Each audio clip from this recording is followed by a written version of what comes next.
देवशयनी या पद्मा एकादशी व्रत कथा। आषाढ़ मास के शुक्ल पक्ष की एकादशी।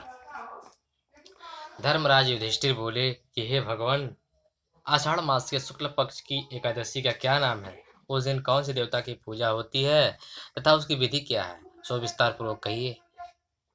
भगवान श्री कृष्ण बोले कि राजन, एक समय नारद जी ने ब्रह्मा जी से यही प्रश्न पूछा था। तब ब्रह्मा जी बोले कि हे नारद, तुमने कलयुग के जीवों के उद्धार के लिए सबसे उत्तम प्रश्न किया है, क्योंकि एकादशी का व्रत सब व्रतों में श्रेष्ठ है। इसके व्रत से समस्त पाप नष्ट हो जाते हैं। इस एकादशी का नाम पद्मा है। इसके व्रत करने से विष्णु भगवान प्रसन्न होते हैं। मैं एक पौराणिक कथा कहता हूँ, ध्यान पूर्वक सुनो। सूर्यवंशी मानधाता नाम का एक राजा था। वह सत्यवादी, महान, प्रतापी और चक्रवर्ती था। वह अपनी प्रजा का पुत्र की तरह पालन करता था। इसकी समस्त प्रजा धन धान से परिपूर्ण थी और सदैव सुखपूर्वक रहती थी। उसके राज्य में कभी अकाल नहीं पड़ता था। एक समय राजा के राज्य में अकाल पड़ गया और प्रजा अन्न की कमी के कारण अत्यंत दुखी रहने लगी। राज्य में राज्य में यज्ञ होने बंद हो गए।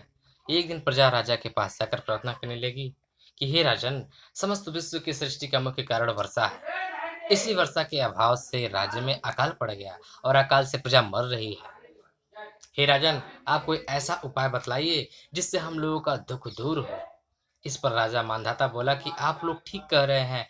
वर्षा के न होने से आप लोग बहुत दुखी हैं।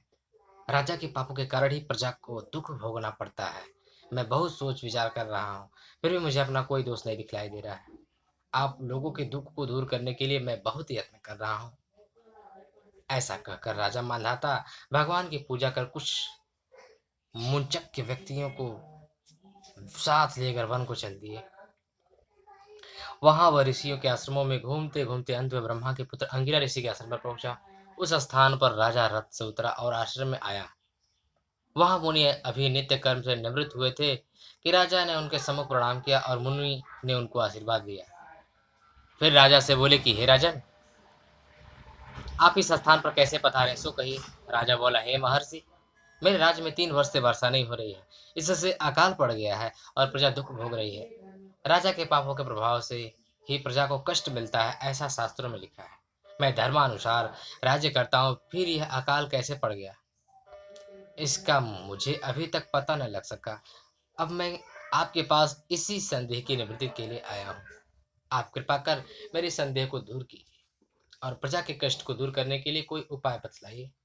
इस पर ऋषि बोले, हे राजन, यह सतयुग सब युगों में श्रेष्ठ है। इसमें धर्म के चारों चरण सम्मिलित है। इस युग में केवल ब्राह्मणों को ही तपस्या करना तथा वेद पढ़ने का अधिकार है, परंतु आपके राज्य में एक शूद्र भी तपस्या कर रहा है। इसी दोष के कारण आपके राज्य में वर्षा नहीं हो रही है। यदि आप प्रजा का भला चाहते हैं तो उस शूद्र को मार दीजिए। इस पर राजा बोले, हे मुनीश्वर, मैं उस निरपराध तपस्या करने वाले शूद्र को नहीं मार सकता। आप इस दोष से छूटने का कोई अन्य उपाय बतलाइए।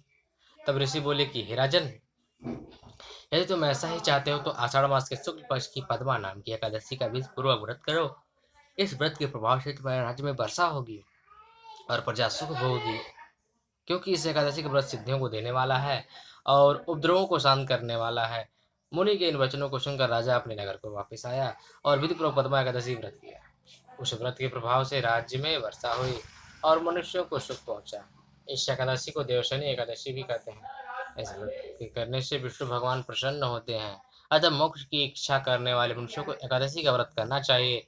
चातुर्मास व्रत भी इसी एकादशी के व्रत से शुरू किया जाता है। जय विष्णु, जय एकादशी माता।